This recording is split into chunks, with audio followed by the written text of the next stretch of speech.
What's going on, comic fans, and welcome back to Let's Talk Comics. Today we're going to be diving into one of the more controversial takes that I might be making on the channel, and this specifically revolving around Invincible. More specifically, Omni-Man. And my idea of what if Omni-Man isn't just, a villain, but the true active hero of the story. And yes, I know, that sounds absolutely wild, but hear me out. We're going to really just be breaking down his ideology, his actions, and his evolution as a character, and even the books he wrote to uncover why I specifically think Nolan Grayson might actively just be the real hero of Invincible. So grab your battle armor because we're going to be, diving fairly deep into one of the most fascinating characters in modern comics and probably one of my favorite characters in the entirety of the Invincible show, comics, or whatever you want to call it. But with all that said, let's actively get into the video. So, starting off, I want to just talk about the Viltrumite perspective.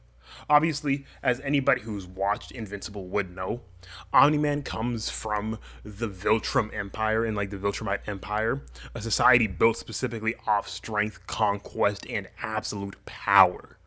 While obviously, yeah, that sounds brutal. Nolan wasn't just another warmonger. He was a high ranking warrior sent to prepare Earth for a simulation. But unlike most other Viltrumites, he developed something rare: doubt.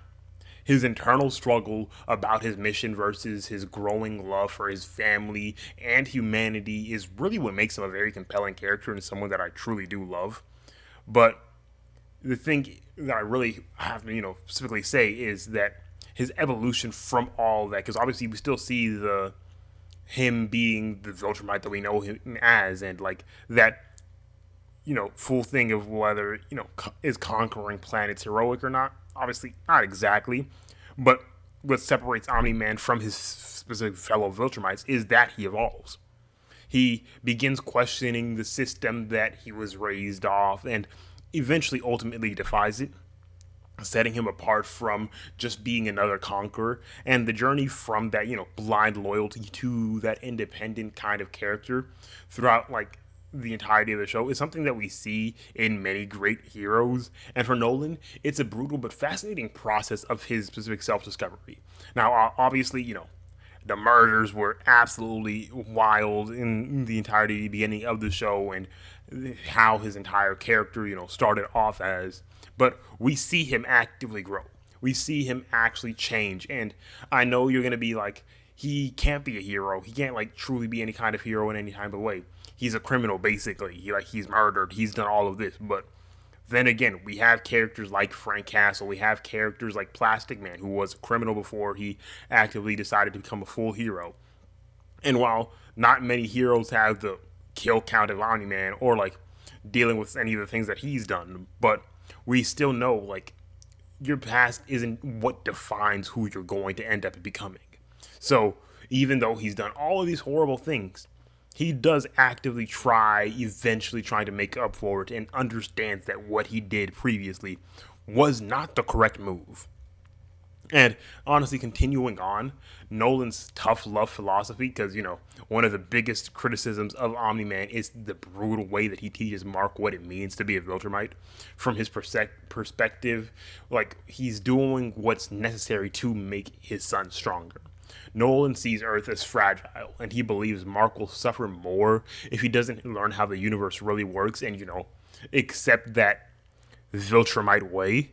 And obviously, it's harsh, but if you strip away the violence, Omni Man's philosophy isn't too different from other tough love mentors in specific fiction, and it is very much a situation where you could actually see a variation of him trying to help Mark, because just like, thinking about it, this is a very big situation of he's basically like, think of them like as vampires. They're going to outlive every singular thing they ever loved. They're just going to go through an entire constant cycle of love lost, like truly caring about somebody and you still not aging and you just watching the people that you care about die. That's not a very good life. And even if we just like continue off of one of my earlier points, like if we just think about characters like Batman training the Robins, or think about like Goku training and like throwing Gohan into literally insane battles to make him stronger, Nolan genuinely believes that he's helping Mark prepare for what's coming. And let's not forget, he does change, like I'm going to keep mentioning. By the time we get to the later arcs, he's not the same father who mercilessly beat his son in the first season. He grows, learns, and ultimately chooses to become better. And now, one of the main reasons that I honestly have to consider him the true, like a good, very good, close, true hero of the entirety Invincible world is because of the fact in Invincible, Nolan Grayson, like Omni-Man's active human persona, becomes an author as part of his cover identity on Earth, but his books actually tell us a lot about his character. He writes science fiction stories that mirror his own life, alien civilizations, powerful beings wrestling with morality, and what it means to lead. These books are his version, like, of a way, honestly, you could say processing his emotion, his doubts, or whatever, but these are also like, fairly good warning to somebody like Mark or people that actively might understand about the actual threat that could be happening in the entire actual world. Those sci-fi kind of things are things that he's probably actively experienced and would know fairly much about because, he's a Viltrumite. So it is a very good warning to everybody else if they actively understood and knew exactly what he meant. Like Mark reading the books would be a very active big thing, to help him understand the entire just magnitude of the things that he's going to be dealing with later on. This is honestly one of the biggest hints that Nolan isn't just a cold-hearted conqueror. Deep down, he's someone who's obviously struggling with his identity and purpose, and he uses his writing as an outlet, which adds an entire whole new layer to his character. Because imagine the weight of a man who has lived for centuries, thousands of years even, or however long, trying to express his, deepest fears, regrets through fiction, almost like begging himself to believe in a better way, or specifically, just trying to lead a path to everything that possibly could change. Because, just honestly continuing on, and it's like, honestly, he's still kind of talking about that point. We know that he is somebody that is trying to grow. And that redemption that he's trying to strive for doesn't obviously negate all the sacrifice and the pain and like all the things that he's done. But we know that a hero isn't somebody that's just defined from where they start. It's about how they change. And Omni-Man goes from Earth's greatest betrayer to probably one of its greatest protectors. Because when the Viltrumites finally invade, he stands against them, risking everything to protect the people he once planned to conquer. He turns against his own empire, not for power, but for the greater cause. And what makes him truly heroic is he doesn't realize he was wrong. He doesn't realize he doesn't just realize that he was wrong. Let me say it like that. He acts on it. He fights against the empire that had been ingrained in him since birth, proving that even the most deeply ingrained beliefs can be challenged and changed. And unlike many characters who simply just claim redemption, Nolan truly tries to earn it through every action after he's truly trying to, just show that he wants to change. Like he defies the very core of trying to actually know like what it means to be a Viltrumite. He defies all of that, and so does Mark. And obviously, kind of just like going into like how he compares to traditional heroes and anything like that. Compared to traditional heroes, obviously like Superman, Omni-Man represents a much more realistic idea of heroism because obviously we have characters like Homelander, which is obviously not a good character at all. But Omni-Man honestly could very easily represent a more realistic version of heroism that isn't just like, crowded by like a business side like the boys or whatever. But as we know, like, kind of same situation or whatever. But we have Superman, a character, raised on Earth with the human morals. Hence why we see him actively grow up and be a lot more nice to humans and actually have that full persona to help people. Hence why we had the exact same thing with Mark.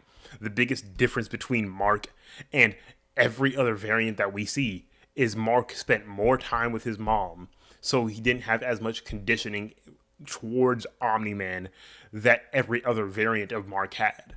That being raised with human morals is the biggest difference between Mark and, Omni-Man.